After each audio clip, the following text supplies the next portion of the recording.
Quand on prononce le nom de Léonard de Vinci, on pense immédiatement au génie, la Joconde, la scène, les machines volantes, les dessins anatomiques. Mais le génie n'est pas un accident, c'est une méthode.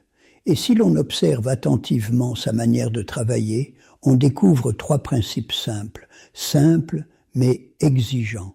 Léonard n'était pas seulement talentueux, il était obsédé par la compréhension. Il ne se contentait jamais d'une réponse superficielle. Quand il étudiait le corps humain, il le dessinait sous plusieurs angles. Il disséquait, il observait, il comparait. Chaque perspective ajoutait une couche de vérité. Voilà le premier principe. La curiosité n'est pas une distraction, elle est une discipline. Aujourd'hui, nous consommons de l'information en surface. Articles rapides, vidéos courtes, opinions fragmentées. Mais comprendre exige lenteur. Le génie ne vient pas d'un éclair soudain, il vient de l'insistance. Si tu veux penser comme Léonard, ne te demande pas seulement quoi, demande pourquoi et comment. Encore et encore. Léonard a laissé derrière lui des milliers de pages de notes, des observations, des idées, des schémas, des questions.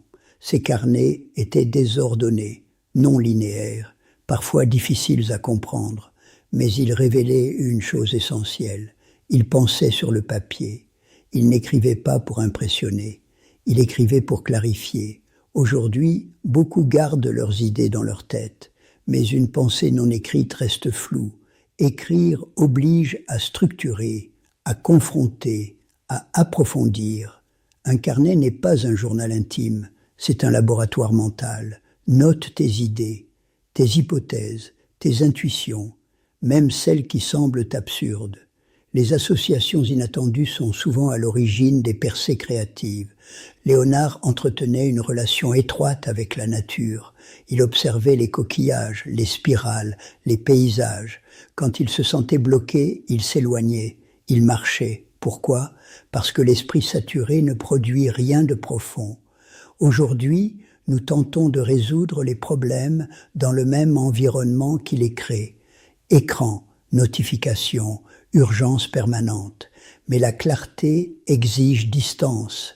Un esprit constamment stimulé perd sa capacité d'analyse. Marcher, observer, respirer, ce ne sont pas des gestes poétiques, ce sont des stratégies cognitives.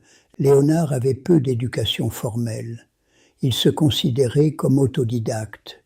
Il affirmait que son véritable maître était l'expérience. Cela lui a permis de ne pas être enfermé dans les conventions rigides de son époque. Aujourd'hui, beaucoup répètent des méthodes sans les questionner. Le génie commence par le doute, non pas le doute paralysant, mais le doute constructif. Demande-toi, pourquoi faisons-nous cela ainsi ? Existe-t-il une autre voie ? La créativité naît souvent d'une résistance aux normes. Si Léonard vivait aujourd'hui, il ne serait pas noyé dans les distractions. Il utiliserait la technologie, mais ne la laisserait pas le posséder. Il consacrerait des heures à un travail profond, concentré, sans interruption. Il tiendrait toujours un carnet, même numérique. Il marcherait, il observerait, il questionnerait, et surtout, il refuserait la superficialité. Le monde moderne récompense la rapidité, mais la profondeur reste rare, et la rareté crée la valeur. Travailler comme Léonard de Vinci ne signifie pas peindre ou inventer des machines. Cela signifie cultiver une curiosité exigeante, écrire pour penser, créer de la distance pour mieux voir, refuser les limites intellectuelles imposées. Le génie n'est pas un don mystérieux, c'est une combinaison de discipline, de questionnement et de patience. Et ces qualités sont encore accessibles aujourd'hui. La différence ne réside pas dans le talent, elle réside dans la manière de travailler.